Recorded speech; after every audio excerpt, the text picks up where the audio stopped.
আসসালামু আলাইকুম। আজকে আমি আমাদের পুকুর পাড়ে কিছু মরিচ গাছের চারা লাগাইলাম।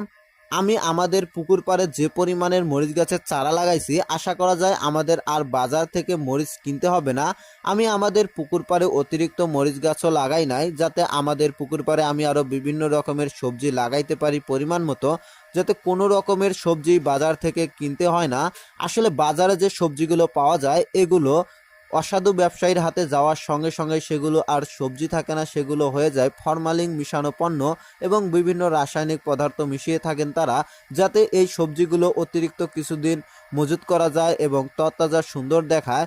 আমরা বাজার থেকে কিনে নিয়ে আসি, 10 মিনিট আগে ভিজানো ছিল ফরমালিনের ভিতরে, সেই পণ্যটাই আমরা 10 মিনিট পরে কিনে নিয়ে এসে রান্না করে খাচ্ছি এবং এতেই আমাদের সবচাইতে বেশি সমস্যা হচ্ছে। আমরা ধান খেতে এবং বিভিন্ন সবজি খেতে পোকানাশকের জন্য বিভিন্ন রাসায়নিক পণ্য ব্যবহার করে থাকি এবং ইউরিয়া মাটির সার ব্যবহার করে থাকি। আমরা মনে করে থাকি যে আসলে আমাদের জমিতে যে ইউরিয়া সার বা বিভিন্ন রকমের পোকানাশকের জন্য স্প্রে করা হয়েছে এগুলোই আমাদের এখন বেশি ক্ষতি করে। আসলে বিষয়টা এমন না, সেগুলো আমাদের খুব একটা ক্ষতি করে না, সেগুলো খুব একটা ক্ষতি করে না। ক্ষতি করে যেই পণ্যটা আমরা, যে সবজিটা বা যে ফলটা আমরা তুলে নিচ্ছি, সেই ফলটাতেই আমরা এখন বিষ মিশাচ্ছি।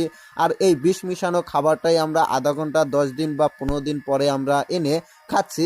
আমাদের যে সবজিগুলো তোলা হচ্ছে এই সবজিগুলো বাজারে যাওয়ার সাথে সাথেই ওনারা বিভিন্ন ফরমালিন মিশানো হচ্ছে, আর এই ফরমালিন মিশানো সবজিটাই আমরা 10 মিনিট পরেই কিনে নিচ্ছি। আমাদের জমি থেকে যে ধানটা হচ্ছে এই ধানটা চলে যায় অটো রাইস মিলে, আর অটো রাইস মিলে যাওয়ার সাথে সাথে সেটা আর ধান থেকে চাল হয় না, সেটা হয়ে যায় বিষ পণ্য, বিষাক্ত একটি পণ্যতে পরিণত হয়ে যায়। যখন আমরা এই চালটা খাচ্ছি তখনই আমাদের বিভিন্ন সমস্যা দেখা দিচ্ছে। আমরা ইউরিয়া সারকে বিভিন্ন রকমের রাসায়নিক পণ্য মনে করে থাকি যে ইউরিয়া সারের জন্যই আজকে আমাদের এতটা ক্ষতি। হ্যাঁ, ইউরিয়া সারের জন্যই আমাদের শরীরের বিভিন্ন সমস্যা দেখা দিচ্ছে, তবে ইউরিয়া সারটা এখন আর জমিতে দেওয়া হয় না, এখন সরাসরি দেওয়া হচ্ছে চালে, আর এই চাল খাওয়ার সাথে সাথেই আমাদের বিভিন্ন সমস্যা দেখা দিচ্ছে। যখনই আমরা জমিতে ইউরিয়া সার ব্যবহার করে থাকি, এটা শুধু গাছ খায়, আর গাছ খেয়ে গাছটা অনেক সুন্দর হয়। যখনই চালের সাথে মিশানো হয় তখন খাই আমরা।